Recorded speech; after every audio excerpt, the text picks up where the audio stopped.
Hello, everybody. It's Jeff Eichen here, and we are at Weeds Day, and we are going to record this freaking show here. Let's see if we can find the record button. And we are letting the Vivster in.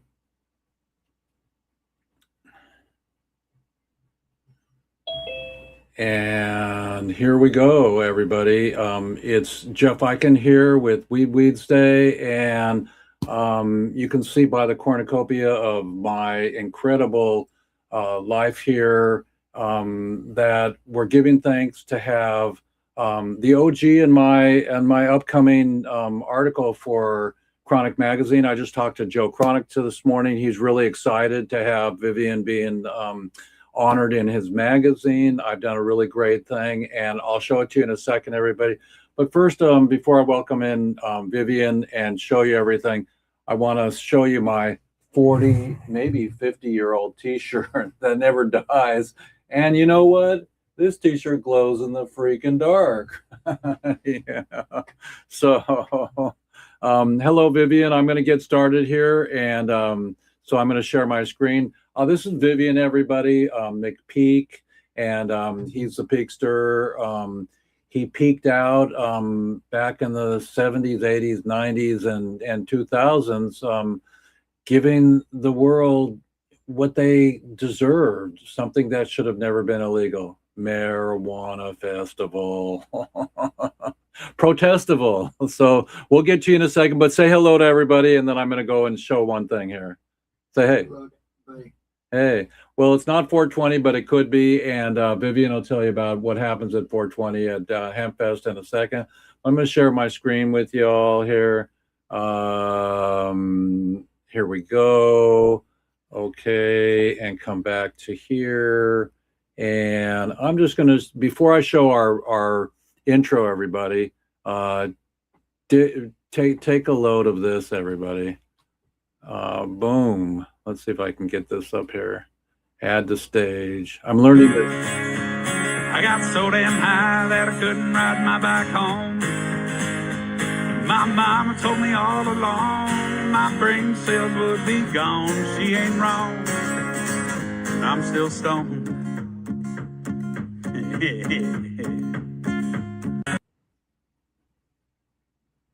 So she's still stoned, but I'm gonna also give you our intro, and while we're at it here, we're on the stage here. Welcome everybody.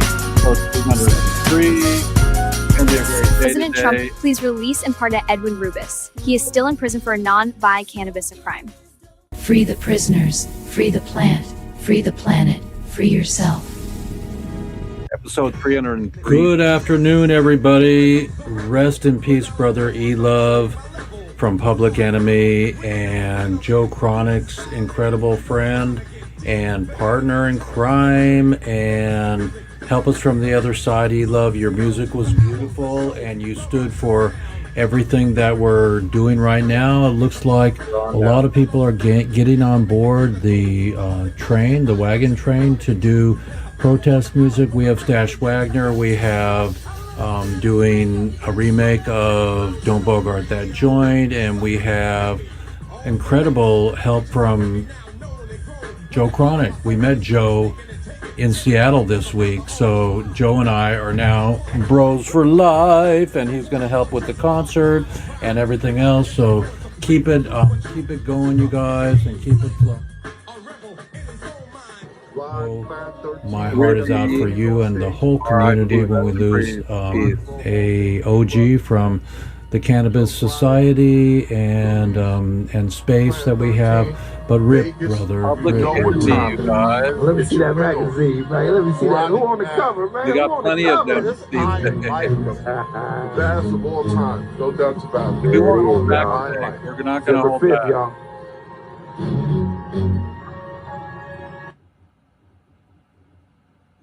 E-Love, we love you. Cannabis is the greatest plant on this earth, and it should be used properly. And don't believe all that negative propaganda that has been forced upon us over the last 100 years or so. I'm threatening a cannabis art gallery with beautiful images on hemp and hemp plastic and the handmade paper that we're going to get from Paul Stanford in Portland. So my mission is to get everybody on the planet to give me a peace sign, and then I'll have a peace sign art show, book, and share it with the world. It's the only way to end war. So if you ever wanted to be an activist in our New Green Farmy, you can totally contact me, and we're going to be rebranding relieffoundation.org. Will now be relieffoundation-foundation.net.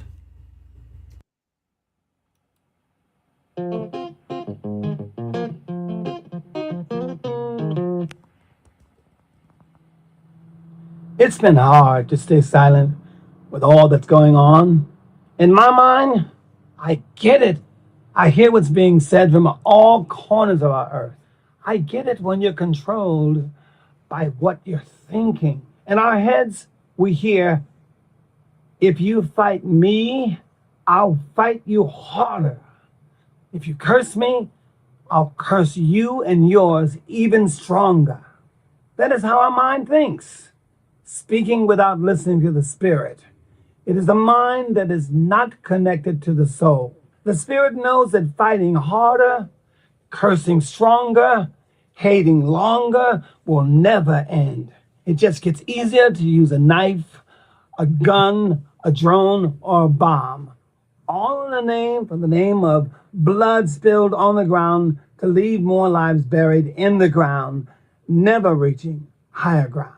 To any of the leaders that feel that this is the only way, I ask you to be brave enough to say, in your way is the. Am I the only one that sees this? I stand up with peace. I stand up with love. That's who I am. That is what God made me of. I stand down on war, and I stand down on hate. We cannot let revenge be our unimaginable fate.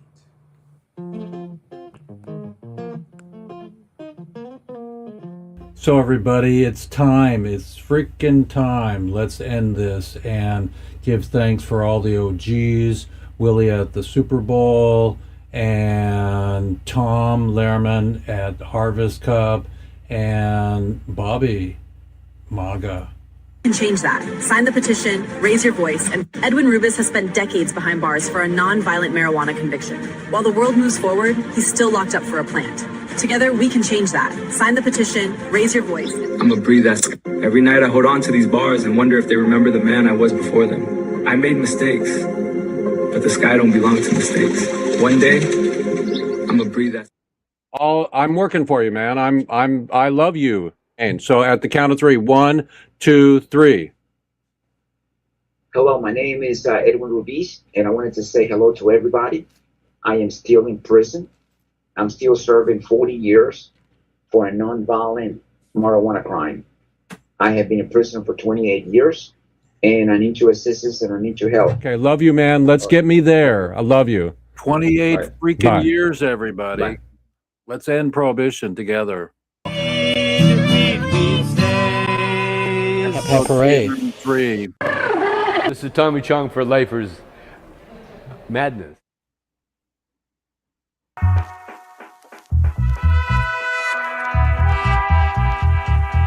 My pleasure to be part of the pollution during the pollution.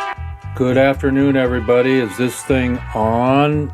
Tap, tap, tap. Please don't forget, don't bogart that joint. Originator. They still deserve my buddy Stash. Some Come support. Come back. We need Here's you, the Stash. QR code. Do it now. It'll help. Another one. And let's not forget Jack Harrer, the other one. the father of the Jackie movement. boy. Oh, Jeff, you've been so naughty this year that I brought you something I know you'll absolutely hate. It's a whole pack of anti-legalization bumper stickers. Oh no, I hate those. Oh, Merry Christmas. Oh. Parade. Hardy har. Sorry, I had the. Free the prisoners, free the plant, free the planet, free yourself. Oh yeah, that's all I got, everybody. Let's go back to our incredibleness here. Let's see if I can get us back to our presentation here.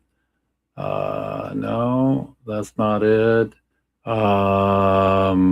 Remove that. There we go. Okay, so I'm going to pull us back into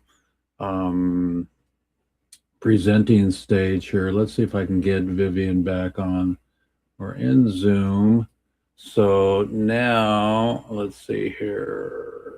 We're sharing our screen. We unshare our screen. That's what we get for having low budget. Nobody in the back office here. And so yeah, there's so many reasons why we need to stay on board the gravy train and fight for peace and Eva revolution. And let me get to my program here. Hang on. So I'm going to go boom, share screen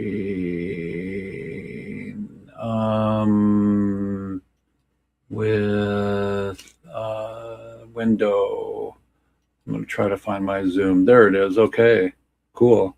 I'm learning this new software, everybody, so bear with me. We've got Vivian McPeak here today. Vivian, let me go find our article, and I'll share that with the crowd. In the meantime, tell us a little bit about your book and what Protestival is, and how you're feeling, and if there's a glimmer of hope. Yeah. First of all, thanks for having me on, Jeff. Thank you. There is always a glimmer of hope. That's my opinion. You know, I'm an activist, and as you are, and activists we kind of are fueled by hope. You know, hope, helping others perceive enlightenment, among other acronyms. Yeah, I was the director of Seattle Hemp Fest, the executive director for 25 of my 28 years with the organization. And during my tenure, we became the largest annual cannabis reform event in the world and the largest annual free speech event in America. We were bringing at one point in excess of 100,000 people to our event every year. And in our 20th anniversary was in 2011. And so I wrote a book called Protestival, a 20-year retrospective of Seattle Hemp Fest. I probably have it somewhere around here, but here we go. I can grab one right here. And this is what the book looks like. It's my crazy self on the main stage. Wasn't there some goodies in there, like a big rolling paper or a CD? There is a DVD. Remember those? A full-length DVD of our documentary "No Prison for Pot," which celebrated the 10th anniversary. But it's full of photographs. There's 160 pictures in it, and artwork and stuff like that. All of our posters that we ever put out are in there and everything, right? This is 100% roach paper art by Chronic Art, our buddy Cliff Maynard. And so the book basically chronicles all 20 years. Each chapter is a year. Each chapter starts with a full-page glossy image of the poster from that year, and it basically tells the story and describes the event and the organization, and I think that the event was one thing, and the organization, the people, the community that powered HempFest, all volunteer for almost 30 years, is the biggest story of the whole thing. And I have to be honest, I'm frustrated with the status of the legalization movement at the moment. We accomplished good things. It was a mixed bag. We definitely have moved things in a forward direction, but we got a lot more work to do. And there's this kind of idea that, at least in my state, California, Oregon, all these other quasi-legal retail states, that cannabis is legal, that pot's legal. It's not. It's federally illegal. And, it is cool. It's great. You can go down to a store in many states, buy an ounce of weed, get in your car, drive off. You don't even need to look in the rearview mirror because there's no worry that you're going to get pulled over by a cop. And if you do get pulled over in my state, Washington here, our state, the smell of weed's not even justification to search your car. They don't even train dogs anymore, the police dogs, to smell weed. You mean because I look like a hippie, they're gonna search my car? They can't. They can or cannot? Well, not legally. They need probable cause. Looking like a hippie's not crime. Right. And now smelling like weed is not a crime. You might have just bought weed, right? Just the smell of weed alone is no longer justification to search your car, right? Right. They need something else. And you could even have a bag of weed on the seat. But if that weed is still in an unopened package from a cannabis store, then they can just say, oh, a nice weed, sir. Have a good day, right? That's good. That's all positive stuff. But to this old cannaphile, this old hempo sapien, legalization means there's nobody in jails or prisons for cannabis. That's what it always meant to me, right? And that's not the reality right now, as you know, because your show is partially based on the concept that we need to get everybody out of jails and prisons for cannabis. So we got a lot of work to do, but we've lost tremendous momentum because there's this idea out there that, well, what is there to do? We can't even get legal weed here in Washington State, legal cultivation, because people are like, well, why do you need to grow your weed? You can just go to a store and buy it. Well, there's a lot of reasons that you should be able to grow your own weed, right? But the sense of crisis, the sense of urgency, the sense of outrage is not there like it used to be. And the other weird thing that, that I'm dissatisfied about and frustrated about is during the struggle, to legalize cannabis. And this was happening in communities all across America, and community activists all across America were working hard, pounding the pavement and throwing events and, running initiatives and gathering signatures and, lobbying their elected representatives and stuff. All this stuff was going on. And we always had this idea that someday there'll be like money, it'll be like legitimized, and there'll be like retail sales, and there'll be actually an industry that could finance reform efforts, because we're doing all this with nothing, right? And people were literally selling weed or growing weed and using the money from that to try to change the laws while they're trying to live as well. And so now we've got this giant retail industry that's literally generating billions of dollars, but the money for reform efforts is completely dried up. And 501c3 and other cannabis organizations, reform organizations, are struggling, if not going the way of the dodo bird. Vivian. So we need a renewed push. We need a renewed consciousness that we still got brothers and sisters languishing in prisons, and some of them are in prison for years for the same thing that other people are simultaneously doing legally and buying homes off of, and boats and what have you, right? You mean making millions and not having the the awareness and the empathy to start throwing the money to end prohibition for the prisoners? Yeah, because they're like, everything's fine right now. I mean, I don't want to paint everyone in the industry like this, because that's not the case, right? Correct. There actually are a handful, I'm going to say a handful of cannabis entrepreneurs, cannapreneurs, who are trying to do something about this, right? But we even had, in Washington State, we've had an initiative on the ballot for, I don't know, maybe the last 10 years or legislation in the House and Senate here, the state government, to legalize home grow. We've got some cannabis businesses like lobbying against that, saying we don't want to legalize home grow because I'll make a little bit less money in my store, right? Because maybe 5% people will not be buying my weed, right? Once again, there are other groups. I'll just name a few, like the Washington Bud Company, right? they are actually trying to legalize home grown because they're down, man, because they are righteous, right? Right. And there's actually a business, there's actually a trade organization called the Cannabis Alliance of cannabis businesses, Washington State cannabis business, and they're trying aggressively to legalize home cultivation of cannabis, legal cultivation. So once again, it's not everybody, but there are elements, right? Because there's big money in it.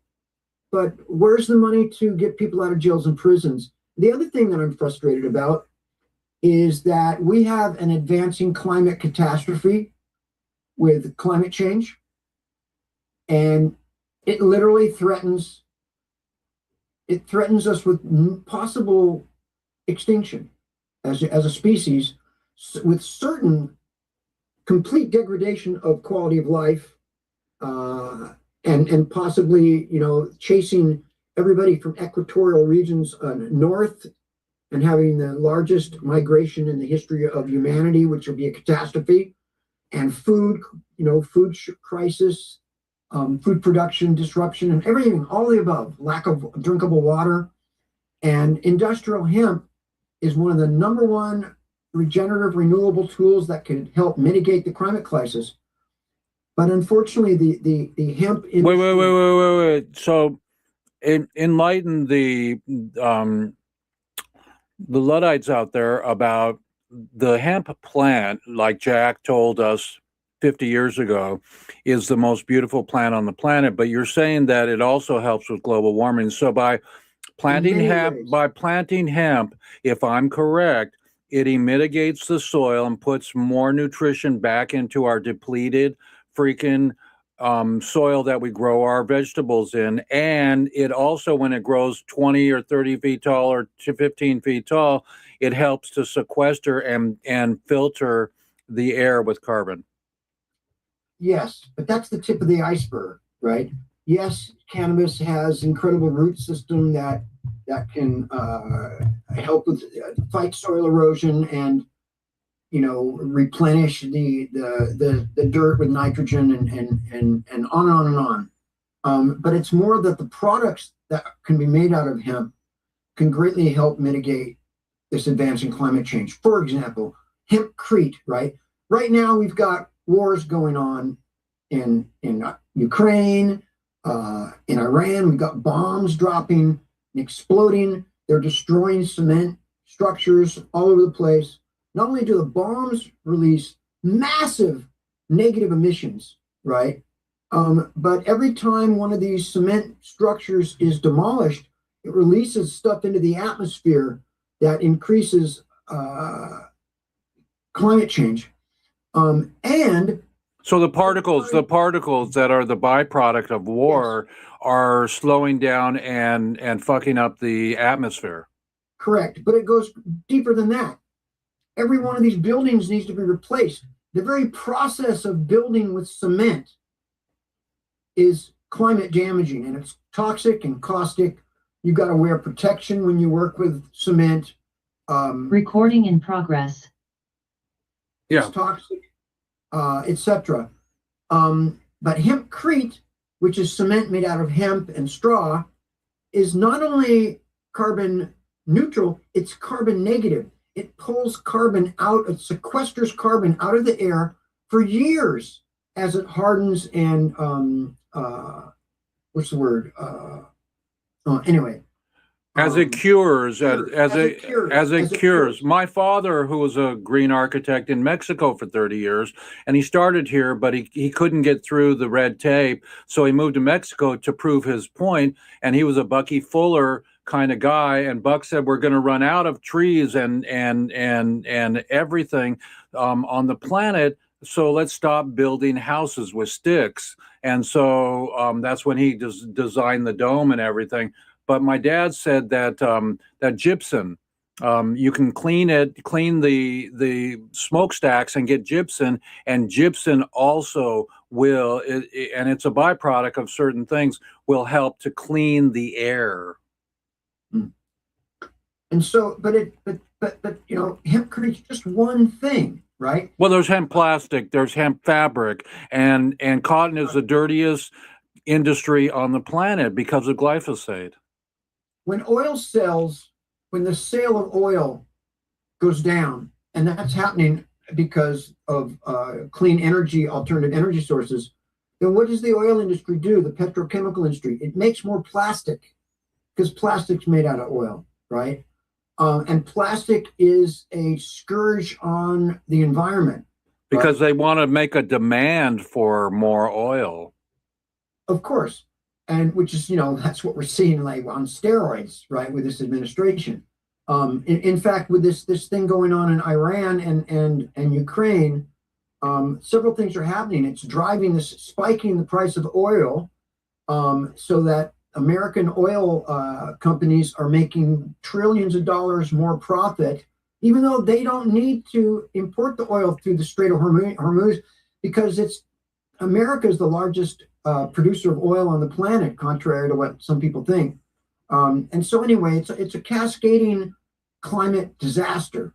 And anything that's made out of oil could be made out of hemp, right? And we can make hemp biodegradable plastics that aren't killing the oceans and showing up with nanoplastics in our bloodstreams, even in men's testicles. I mean, everywhere on the Arctic.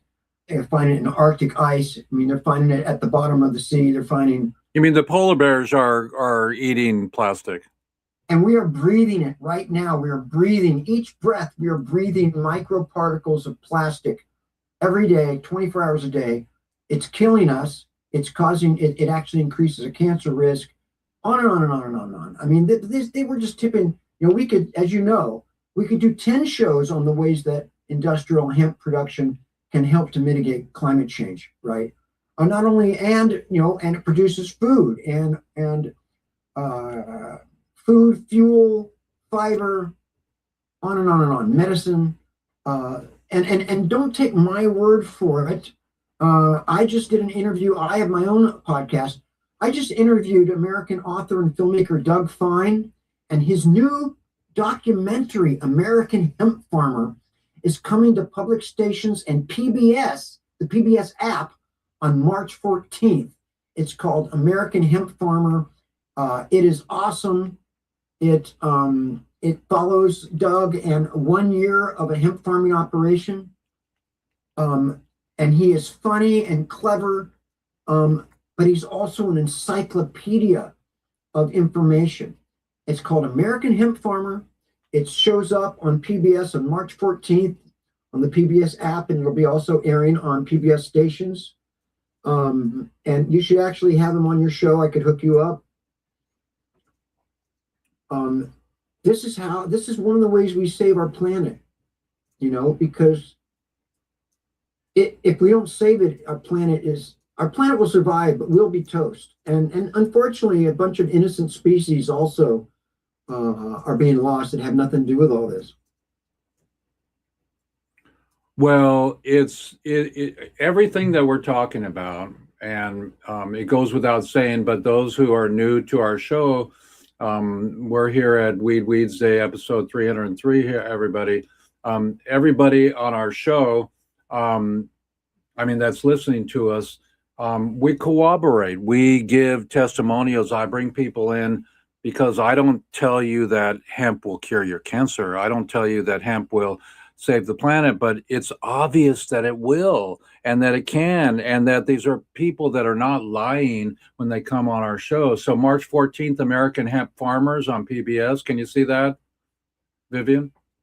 Yeah. So with my fancy software, not AI, but III, through film, everybody, we can save, or we can spread the word bigger. We can get millions of people to watch this and then say, yes, I want my children to grow hemp. So let me come back to you, Vivian, here. I got to get back to my Zoom room. So this week I had a grant writing team come in and help me with the NOAA project. The NOAA project that I'm doing with 3DSD to print these 3D printed dome homes on a bladder where we do concrete and then we do a layer of hempcrete for the best insulation on the planet, and then we do the concrete again. And guess what, everybody? That dome can be printed in a day. It's 40 feet. We can do a 30-footer. They're low income, low, environmental footprint, and we can print a house in a day. And so just think about Gaza, think about Ukraine, think about Israel and Los Angeles that lost thousands of homes. To print dome homes and to get a new generation of humans to grow millions of acres, not 1 million, but millions of acres. I mean, Chris Boucher who's a hemp farmer right now down in San Diego, is fantastically knowledgeable about, the boll weevils and how to be successful in growing hemp. And we can teach the world to plant hemp for plastic, paper, fiber, fuel, medicine. Yes, and we have 12,000 homeless people here in King County. They could all be in a hemp dome home. And I want to rename hemp concrete right now, Croncrete. The chronic creek. Concrete. I love chronic, that. It's the chronic concrete, right? It's Got it. And we should have Jeff Bridges do a new movie about Tron. And we'll do call it Cron because Tron gets baked. Yeah. Right? And it's Cron. Oh, wait. That leads me into a segue here. Okay, hey, hold that thought. We're gonna share my screen here. This is gonna be cool here. See if I can do this here. Okay, so I'm gonna share my screen, and then I'm gonna go add this little movie here. Okay. He is sitting in a tree, smoking a joint, when a lizard walks past. The lizard looks up and says to the monkey, "Hey, what are you doing?"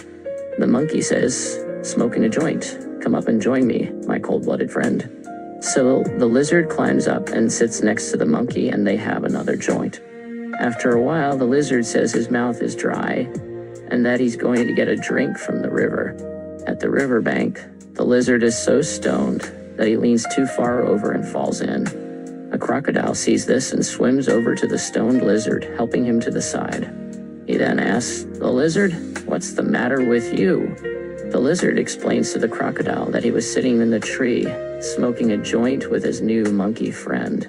He then explained how his mouth got dry and that he was so wasted that when he went to get a drink from the river, he fell in. The inquisitive crocodile says he has to check this out. He walks into the jungle and finds the tree where the monkey is sitting, finishing a joint. He looks up and says, "Hey, monkey." The monkey looks down and says, "Fuck, dude, how much water did you drink?" Share this if you like it. The monkey. So there's monkey is sitting in a tree, smoking. There's humor in everything, everybody, and we want to not laugh at the stories that we tell, but remember that lizard walks. Hang on, let's see if I can. Jeff and a monkey sitting in a tree. TOKING. Okay, hang on. I got to get us back here. That's my contribution to this. Okay, add to stage. So here we are. Okay, Vivian, your camera's down. Your camera's down. Hang on. My camera's down. Hang on. There you are. Okay, cool. We got you. So the monkey and the lizard were smoking a joint. They got boned out, and the lizard fell into the river, and the crocodile came up and said, "Hey, buddy, what's going on?" And he saved him, and he pulled him out of the water, and they were just kicking back, and they were doing what we all do, and when we were kids, we were freaking freaked out to smoke. We had to smoke at 420 behind the schoolyard and in the garage and blah, blah, blah. And so the lizard and the crocodile were making friends, and the crocodile went over to the tree and said, "Hey, monkey, what's going on?" And the monkey said, "Wow, crocodile." He thought that was his lizard. "You turned into how much water did you drink?" So they're all boned out. And that's how we should be. If we could get everybody high and realize, everybody, that plant medicine is here for a reason. It's safer than alcohol. And alcohol's cool with moderation, everybody. My parents came home and had a Mai Tai and they relaxed, so this is our Mai Tai. Yeah, we had people with Seattle Hemp Fest, we had people say, yeah, the Hemp Fest and everything, but I don't smoke weed. I don't use weed. I said, well, that's interesting because Hemp Fest isn't about smoking weed. And I said, what? I said, it's about freedom of choice. It's about your freedom to choose whether you want to smoke weed or not, right? It wasn't a struggle to make everybody smoke weed. There's a struggle to say we have the right to smoke weed. And that's how civil rights and human rights works, is it's not necessarily promoting something except the freedom to choose for yourself, I've never smoked a cigarette in my life. I don't like cigarette smoke. I hate it. It bothers the hell out of me, but I think people have a right, if that's what they want to do, if that makes them happy or what have you, even though I question that, most people I know, I think they have the right to do it. I support people's right to do things that I don't like, as long as it's not, if they're in a room with me, then I don't want them to smoke. If they're in my house, I don't want them to smoke a cigarette because it's affecting me. But as long as it's not affecting me, I don't care. And cannabis is like one of these things, like, where is the victims of cannabis? Well, they're only the people in jails and prisons. That's it. Nobody ever said, I didn't mean to beat you, honey. It was the joint. Nobody who robs a bank to satisfy their marijuana addiction. I mean, Wait, on the way to go to the bank, if you're stoned, to rob a bank, you got to stop at 7-Eleven to get a Slurpee. Yeah, unfortunately, they robbed the 7-Eleven first, right? Remember the Slurpee? To get the Slurpee. Right? Who invented that word, Slurpee? Vivian, why don't you, since you're going to be at the concert with us, and up on stage with the we saw Public Enemy E, Arrest and PC. You gave us some really incredible, fantastic music that was about freedom, and standing up for your rights, not unlike Bob Marley. And E just passed on recently. So, Brother Joe Chronic with Chronic Magazine. And right here, everybody, look, I have a Chronic Magazine. So, we're now going to have an article, an OG article in every issue of Chronic Magazine. I mean, come on, you can smoke out and have this as your culture, everybody. This is our culture. It's a freaking cool magazine. And then Joe Chronic has his tequila coming out. Now check this out, everybody. This tequila that's coming out doesn't mean that you're going to get boned and stoned on tequila and that we're taking advantage of the alcohol industry. He's putting terpenes in it because you cannot legally put 420 in alcohol. And so that tequila is going to smell like bud. It's going to be cool. But that bottle that they've invented, that turns into a bong when you're done. That freaking tequila bottle. So thank God for E-Love and for all the music you've given us. But this is a segue into having our guest of honor today, Vivian McPeak, which I'll show you the article soon, everybody, that I wrote about. I just want to say, Jeff, when it comes to Public Enemy, we really need to bring the noise so we can fight the power and be a rebel without a pause so that we can basically shut them down. So the Public Enemy #1 is, I was told, if the enemy is hungry, feed him. So Vivian, give us a rap, a Public Enemy rap for E-Love. I'm the wrong person. I just did. I just gave him my Public Enemy rap. I mean, they're foundational. They're the original OGs. But give us one of your special raps, just for a couple seconds, so people can get a preview of our concert and why we're coming. Yeah. I don't really have anything like that, but I come from a time in an ancient land. I got love in my heart. I got my head in the sand. I'm a spirit rider from the land of the light. I see what is wrong and I know what is right. There's one ideal, and it comes from the soul. Oh, it comes from the heart.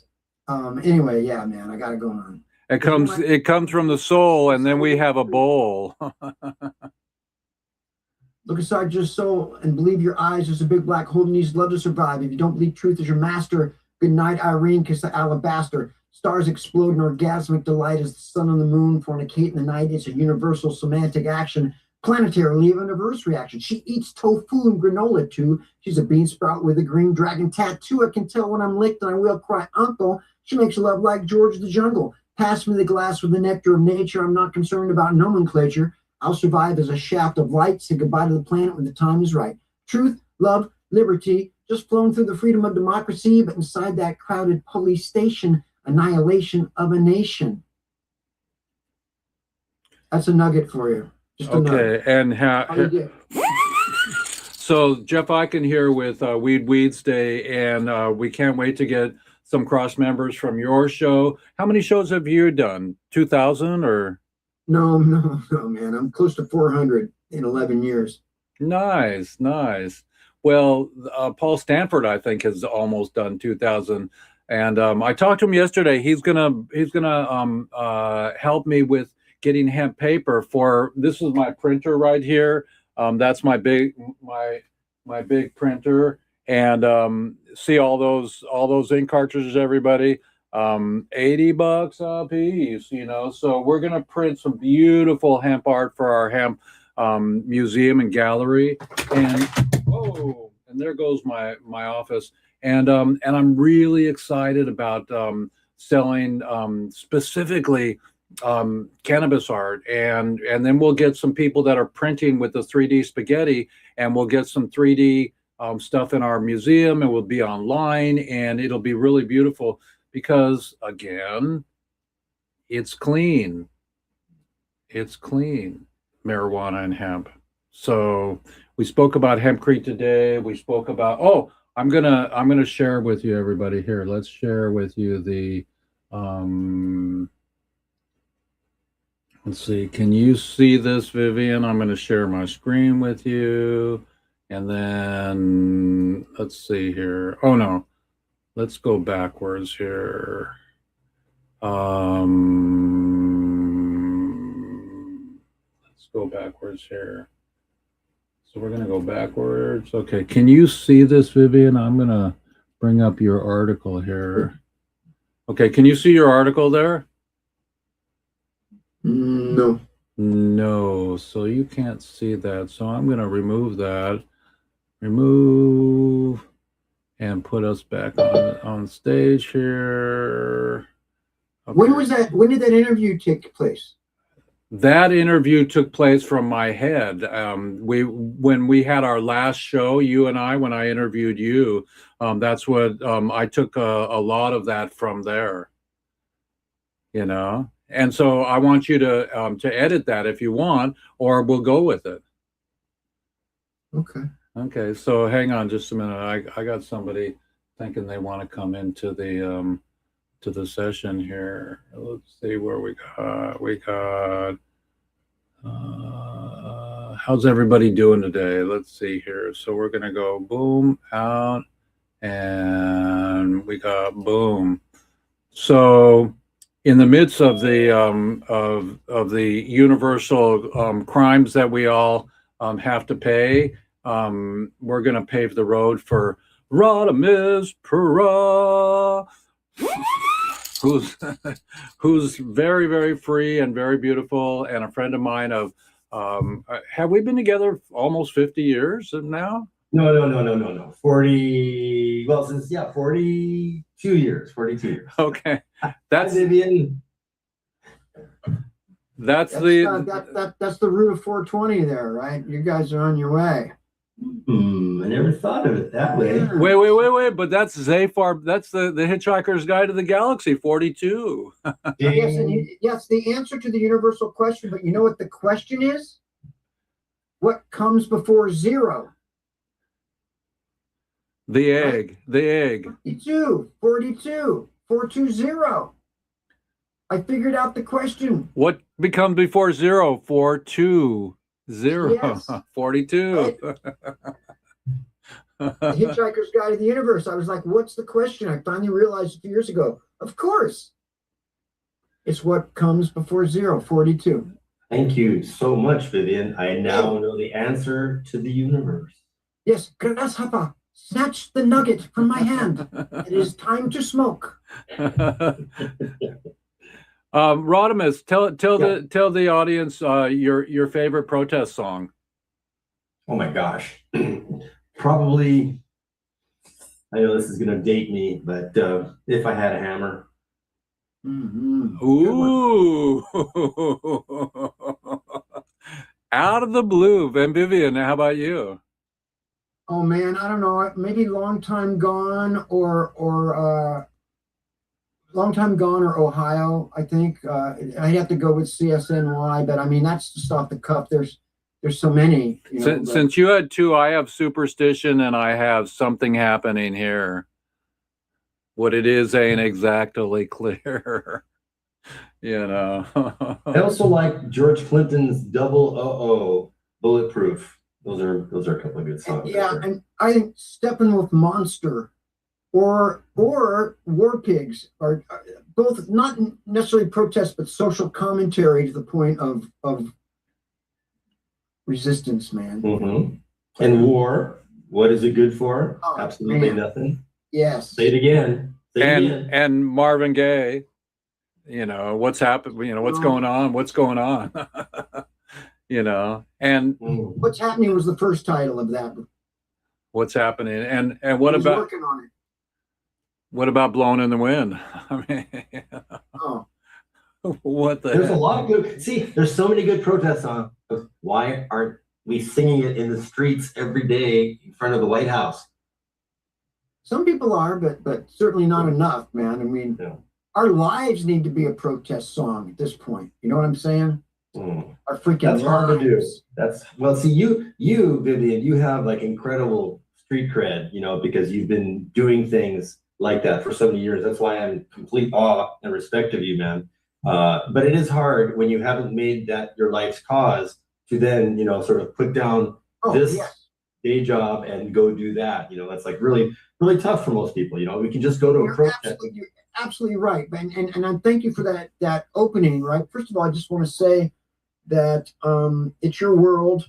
Shape it or someone else will. Wow. We've got someone else shaping our world right now. That's most sinister group of folks, right? Yeah. But the important thing is, I think, is that activism and protest, it takes all kinds of forms. I mean, every big act, every little, don't ever underestimate your ability to make a difference.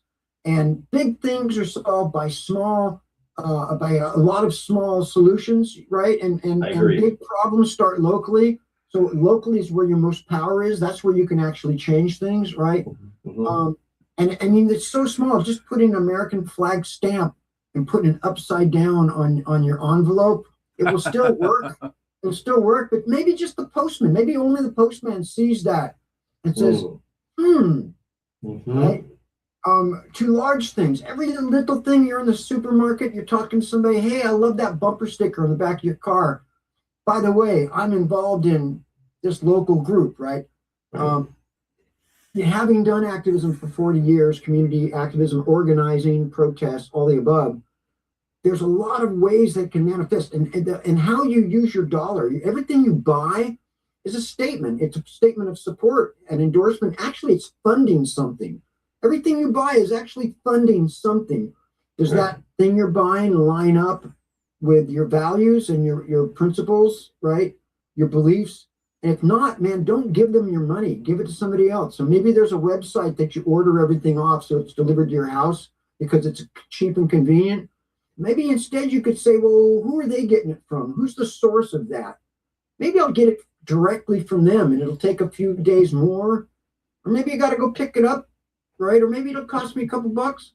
But it's not going to just end the world. It's not going to destroy democracy. It's not going to kill the environment, right? It's not going to feed this monster out there fueled by billionaires. So everybody tighten their belt up with who you support and with your law of attraction, who you hang out with and what you talk about. And And what show you watch? We're on Weeds Day, everybody. Episode 303.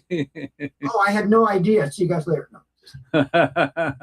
Hey, Vivian, has Jeff revealed to you the incredible job he did on this article he's submitting to Chronic Magazine? Did he tell you about that? You know, I have heard something about that. Yeah, well, I had recently. I had the privilege of seeing an early galley of the page, and he did a bang up job, and you're really properly honored on it, and I think you'll be very happy when you see it. So thank you. I'll be happy even. You'll be, and that too. Can you be happy and happy at the same time? I believe you can. Happiness is a warm pipe, you know. Happiness is a warm pipe. Yeah, toke. Good one. Puff, puff. Oh, well, there Jeff's just throwing it up on the screen because he couldn't stand keeping it he couldn't stand the mystique of keeping it under wraps until it got published. But there it is. Of course, you can't. That's really cool, except for that monstrosity in the middle, the picture of some monstrosity in a. Oh, stop it, Vivian! You're your own worst enemy, just like all of us. I'm my own worst enemy. Might be more accurate. Ouch! Hey, I'm behind you all the way, man. With CBA hemp juice from Juicetiva, we will have a hemp enema. Yes, thank you, Jeff. Jeff, he can't read it there. So take it away. Let it. Wait for it to be in the magazine. That's our little teaser, everybody. Joe Chronic has communicated with me today. He's really looking forward to our article, and it's going to go in the next issue of Chronic Magazine with all the beautiful stuff. And so we support all the Chronic magazines, Skunk and High Timers. I have a question. Mm-hmm. On that picture of I have it actually right here somewhere. On that picture of that artwork, that collage of me made out of all roach papers where I'm with the pot plant. Right. Does it give credit to our brother who did that in there somewhere? You text that to me and I will put that underneath there because it's not published yet. It hasn't gone out. Yeah, let's give our brother credit from Chronic. I'm so glad you mentioned that. Yes. Everybody deserves credit. He literally smokes joints so that he can open up the roach and cut the papers into various shades like a palette, and then takes an X-Acto knife and glues these roach papers like a mosaic to make the most incredible. Wow. Do you have the original of that? And here's my original that he just delivered to me of that particular one. That's made with. Are you serious? That's how it's made? There's no ink. There's no paint. This is 100. Let me get it up so you can see. Jesus, that's amazing. I had no idea. Wait. I don't. That is totally amazing. We're gonna put some of his OGs in the. And you see the different colors of hemp paper? Yes. Oh my God, that's insanely cool. What a brilliant artist. He's brilliant. That's brilliant. And he did a portrait. Your likeness is rendered in roach art. How fucking cool is that? Yeah, I told him I'm so sorry I had to smoke the painting. I ran out of weed.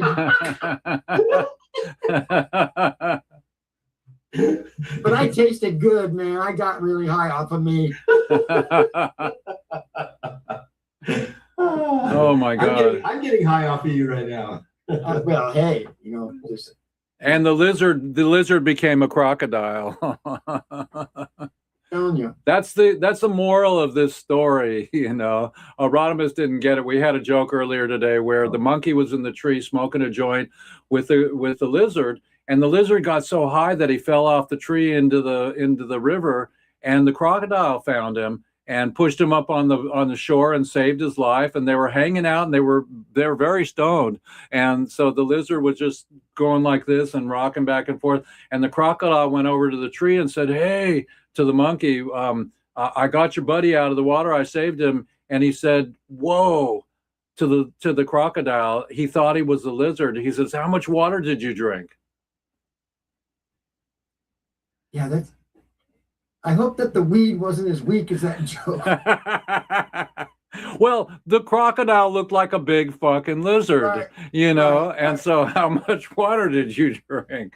And he thought that You know where I lost you? Because you didn't say who was talking. So you didn't say when the monkey was talking with, so I didn't follow it because you didn't say who was saying what. Well, the joke was earlier. The joke was earlier. But anyways, that's the gist of the joke. And so here, everybody at we talk about things that that make a difference and why people shouldn't be in fucking jail for marijuana. Let the frogs and crocodiles get stoned. God darn it! Dag nabbit! Come on, Snatch the pebble. Soak it up. You know, so Legalize weed, or we won't stop telling the joke. There you go. That's a good one. Well, everybody at my house, Mickey is always at 420. So Mickey's at 420. So that and it's not a joke, everybody. 420 can save the world. We talked today, Rodimus, about global warming through hemp saving the planet, the mitigation of the soil, the air being cleaned by it, growing it, and so if we myopically, everybody that is in each individual industry, what we love and go towards. If you write, you know, symphony music or jazz, you play jazz, you play symphonic music, you play tango. But for us, we're loving the 420 sector and segment of the world. We love that plant is uniquely its own and it does so many things. But we also support nobody being in jail for a plant.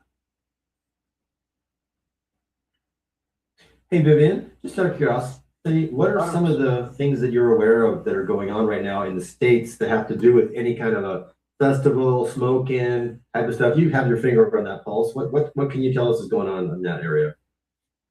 I think that a more accurate statement would be I used to have my finger on that pulse. You know, festivals, things are, the last Seattle Hemp Fest was 2019. It was our 28th year. Then the pandemic just like wiped us off the face of the earth, along with tens of thousands of other entities, right? The world's kind of changed in that, you know, that 7 years since a little bit. And it's harder to monetize a festival than it used to be. We've got inflation. People are struggling more. A lot of things happen in the netherworld, in the interwebs now, you know, young people on Snapchat, Instagram. No, just prefacing that to say that not that events aren't happening, they are, but I know of a couple that are probably, this is going to be their last year because they're struggling. And a large part they're fueled by the industry, right? Because you need advertisers, sponsors, right? Sponsors. Right. You need to raise money somehow. So I'm sad to say I hate to say this. I kind of moved on to fighting for freedom and democracy right now because there's such a threat to that.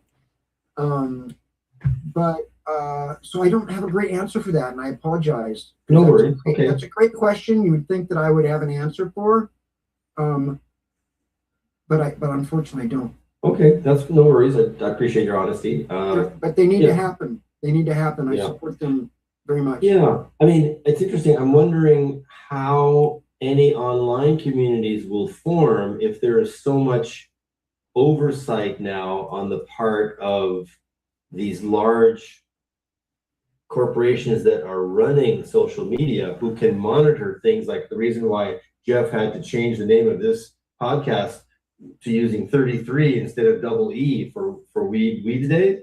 He had to use W33, you know, because he got his thing on Facebook got stopped because it's very threatening. It's very alarming that all of our information distribution and our networking now, we have these corporate overlords that could stop it at any point. And exactly, they are in some cases. Think, and that's been intentional. They've been able to position themselves in order to be able to do that, which means that if there is, not if, but when a movement does begin, it will have to be through some other medium.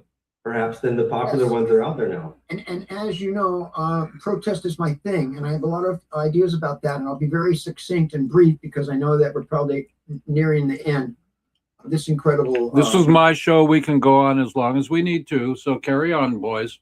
My brother. There are a lot of traditional techniques. You know, originally it was broadsides, right? In like the 13 colonies, they had a big, giant board in the middle of the village or the town square, and the people would put, handbills up, and that's where freedom of speech came from. Really, that's how they would communicate, right? Was these posters, right, on the walls, right. And that still happens. I mean, it goes back as there's graffiti, right? I mean, you write something on a damn wall in Europe and stuff, Banksy or what have you.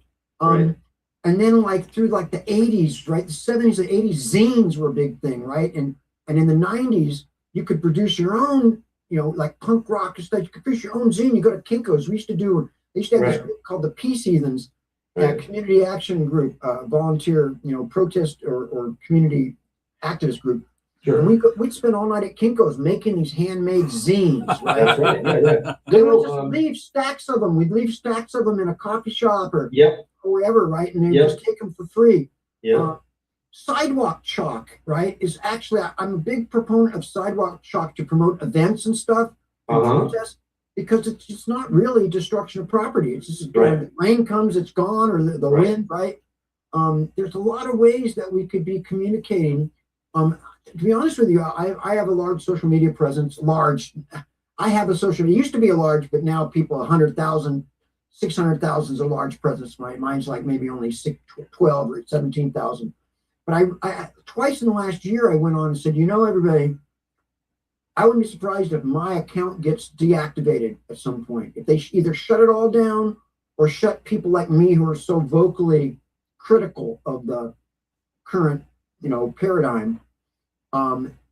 If you would like to stay in contact with me, worst case scenario, DM me and we'll trade our phone numbers and email. And I did that to several hundred people, got a hold of me, and we traded our contact. And these are people many people I've never met, but they're righteous brothers and sisters that I love and respect because they've been, I got some social media friends since MySpace, right?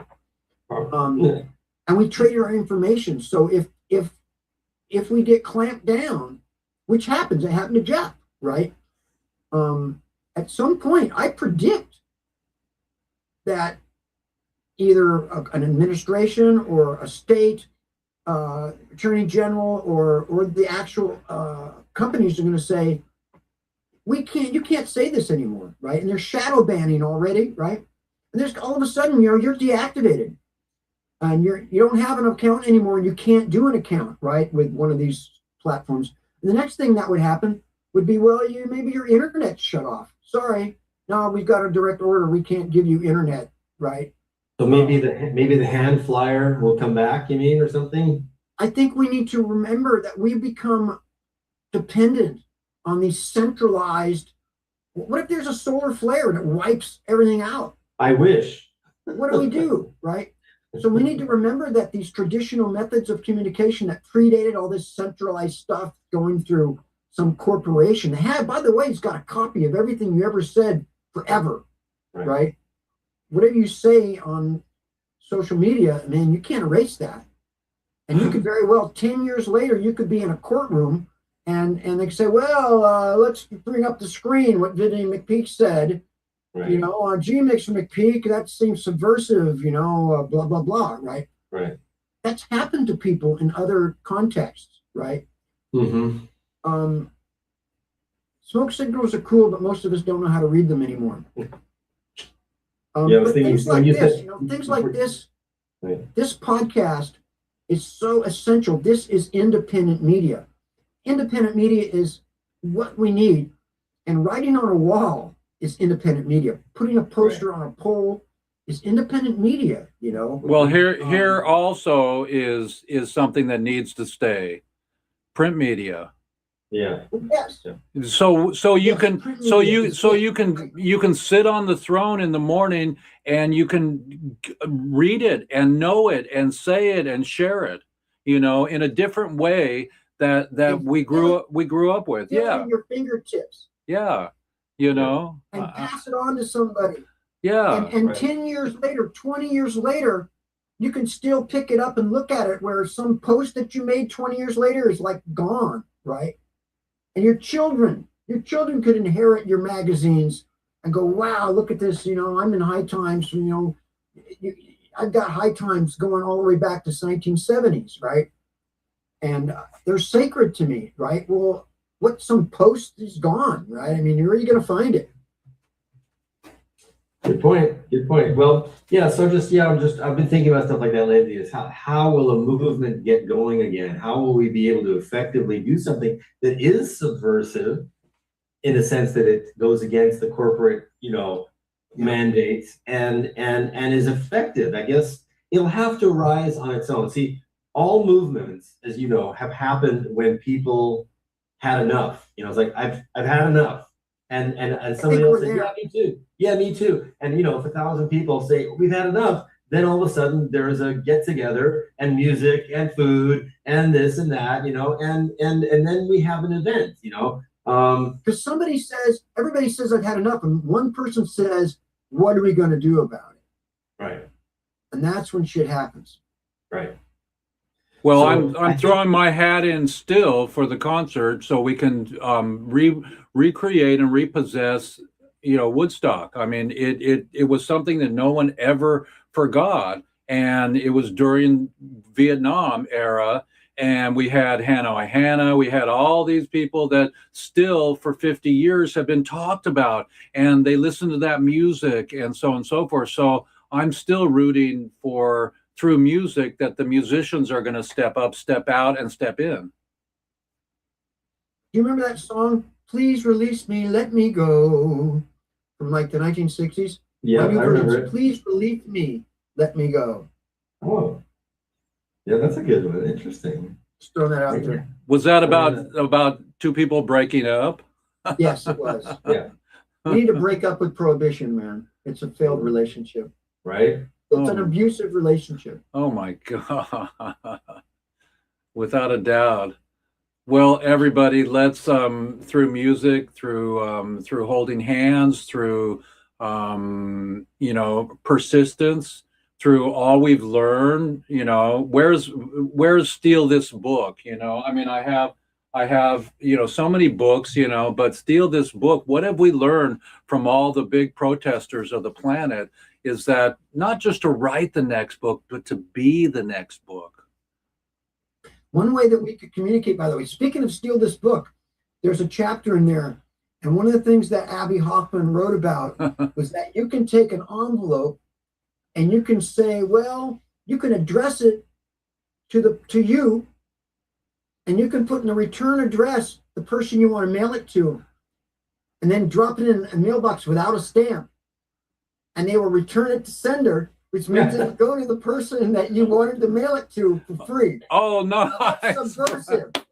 That's subversive, right? I wonder if that would work today. So we should experiment with that and see if that would still work. I've been wanting to. I mean, I think so. If you put something in without a stamp, they send it back to you. Vivian, send me something tomorrow. Yeah. All right, I'll try that, bro. I'll text you. Well, everybody, we are the solution, and we are. Yeah, here, everybody, give a 3. Vivian, give us a 3. There we go. Okay, got it. Okay, cool. It's so important, everybody, to have this dinner with Andre, dinner with Mom Dre, and bring the women in, everybody. Bring the hemp, chiquiquitas, we love you, women of weed, and stay with us, and everybody be nice to each other, and realize that every country is having being affected by what's going on by a few people, and the few people that are in my world, I want us to help to produce this concert.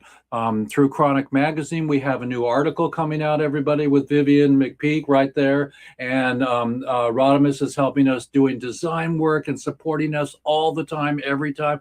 We're supporting him. We can't wait to visit with him in France, and and in the dance, and everywhere, and the the romance of the romancing the stone is, is the great emerald, the one that's gonna be our kryptonite to help to bring the prisoners home. Everybody, it's Jeff Eichen with Weeds Day, episode 303. I'm gonna go around the horn and say last words, Vivian. Last words. Yes, this is a podcast of men. There's a lot of protesticles here. We need to bring in the hemp estrogen.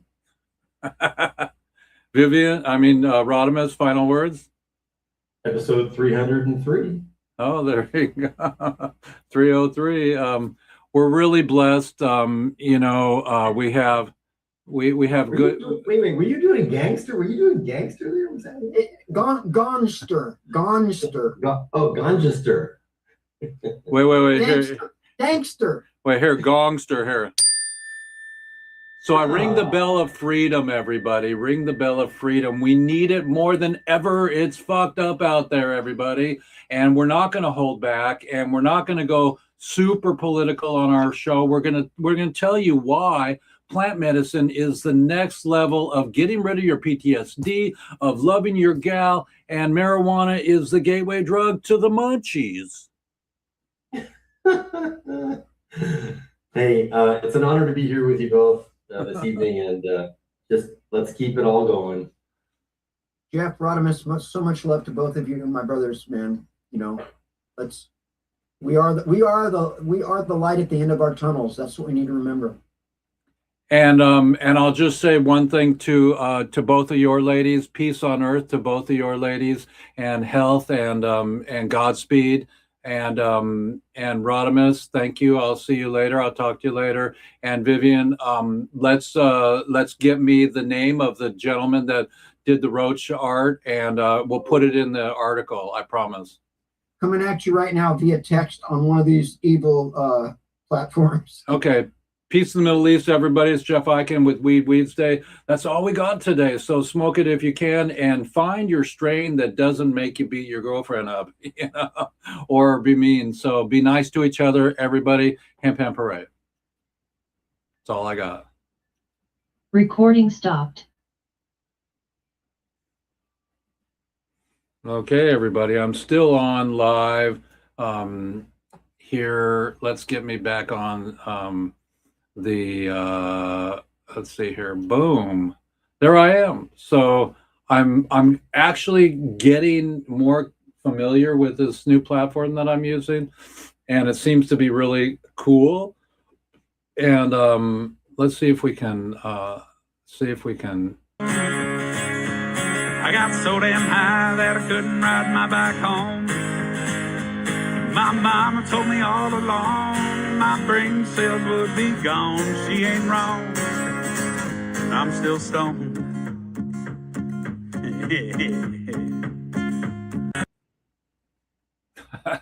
So there you go, everybody. Here we go with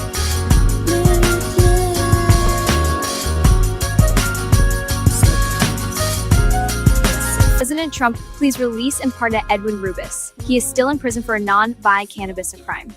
Free the prisoners, free the plant, free the planet, free yourself.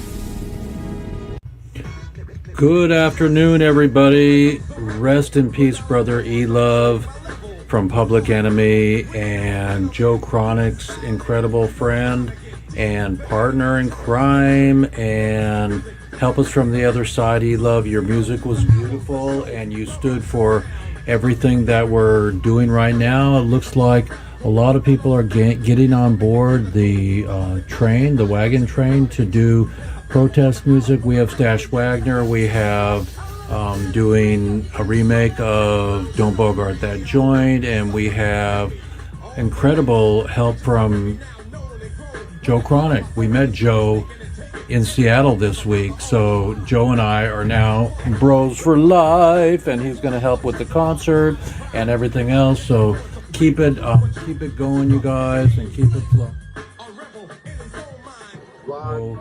My heart is out for you and the whole community when we lose a OG from the Cannabis Society and space that we have. But Rip, brother, Rip. Let me see that magazine, man. Let me see that. Who on the cover, man? Who on the cover? It's Iron Mike, the best of all time. No doubt about it. There it is, Man, y'all. Iron Mike. December 5th, y'all.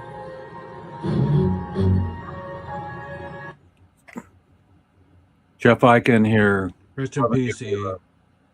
Cannabis is the greatest plant on this earth, and it should be used properly. And don't believe all that negative propaganda that has been forced upon us over the last 100 years or so. I'm threatening a cannabis art gallery with beautiful images on hemp and hemp plastic and the handmade paper that we're going to get from Paul Stanford in Portland. So my mission is to get everybody on the planet to give me a peace sign, and then I'll have a peace sign art show, book, and share it with the world.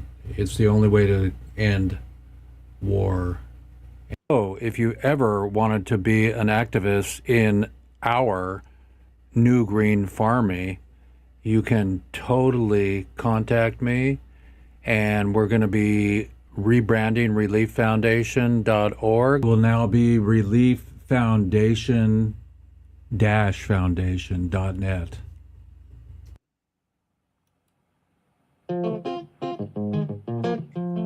My brother Stevie is here. It's been hard to stay silent with all that's going on. In my mind, I get it. I hear what's being said from all corners of our earth. I get it when you're controlled by what you're thinking. In our heads, we hear, if you fight me, I'll fight you harder. If you curse me, I'll curse you and yours even stronger. That is how our mind thinks, speaking without listening to the spirit. It is the mind that is not connected to the soul. The spirit knows that fighting harder, cursing stronger, hating longer will never end. It just gets easier to use a knife, a gun, a drone, or a bomb.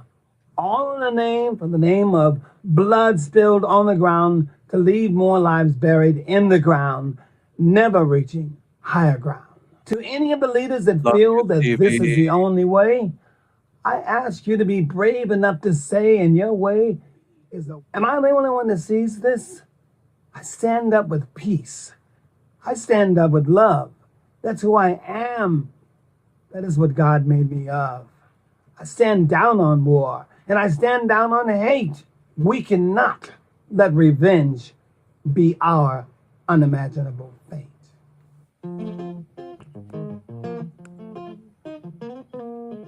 So everybody, it's time. It's freaking time. Let's end this and give thanks for all the OGs, Willie at the Super Bowl, and Tom Lehrman at Harvest Cup, and Bobby MAGA. You can change that. Sign the petition, raise your voice, and Edwin Rubis has spent decades behind bars for a non-violent marijuana conviction. While the world moves forward, he's still locked up for a plant.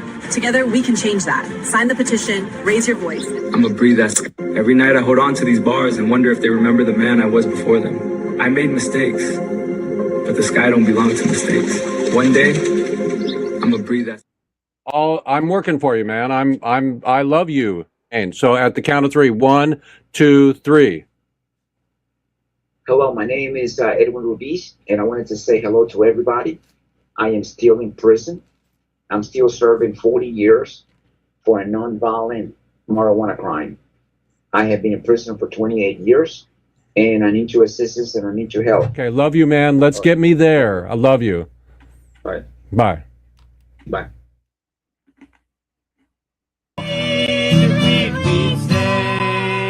Happy parade. This is Tommy Chong for Lifers. And 3. Madness. With Tommy Chong.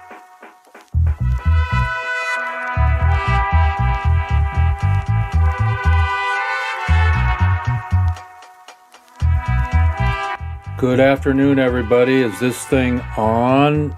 Tap, tap, tap. Please don't forget, don't bogart that joint originator. they still deserve Come back, some Stat. support. Love you. Here's their QR code. Do it now. It'll help. And let's not forget Jack Harrer, the father of the movement. Oh, Jeff. You've been so naughty this year that I brought you something I know you'll absolutely hate. It's a whole pack of anti-legalization bumper stickers. Oh, no, I hate those. Merry I Christmas. hate those. Happy parade.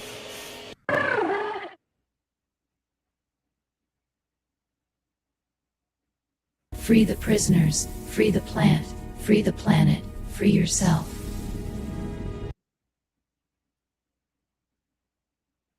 It's me, Jeff Eichen.